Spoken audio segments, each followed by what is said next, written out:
అంటే సర్ప్రైజ్ ఏదన్నా ఇవ్వాలనుకుంటున్నారు కానీ ముందుగా సిస్టంలో అనుకోవట్లేదు. ఇప్పుడు క్రిందటిసారి వాళ్ళ బడ్జెట్లో నవరత్నాలు ఏడాది అమలు చేయబోతున్నామని ఫస్ట్ బడ్జెట్లోనే, అది కూడా నెలకే బడ్జెట్ పెట్టారు కదా వాళ్ళు. అప్పటి నుంచి అవి అందులో భాగంగా ఆ డబ్బులు కేటాయించుకోవడం అది నడిచింది. ఒక్క అమ్మ ఒడి అనుకుంటా నెక్స్ట్ సీజన్లో స్టార్ట్ చేశారు. మిగతా అన్నీ కూడా ఆ ఏడాదే జరిగినటువంటి.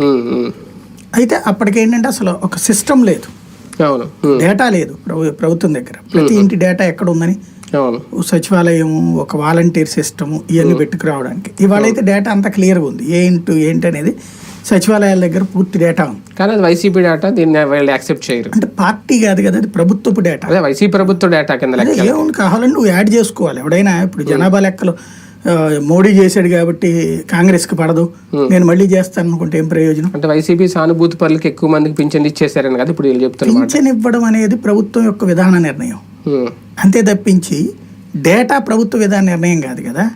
పింఛన్ ఎవరికి ఇవ్వాలి ఎవరికి ఇవ్వకూడదు అనేది నీ ఇష్టం. ఈ అర్హతలు ఉన్నది వాళ్ళు చెప్పారు, లేదు ఇది కాదు ఈ అర్హతలు తగ్గిస్తాం, అది నీ ఇష్టం. దాంట్లో దాన్ని ఎవడు ఆపేది ఎవడు ఉన్నాడని ప్రాక్టికల్ గా చెప్పాలంటే. దానికి తోడు సంక్షేమ పథకాలకు సంబంధించి ఇచ్చేటట్టయితే భారీ అనౌన్స్మెంట్ రావాలి.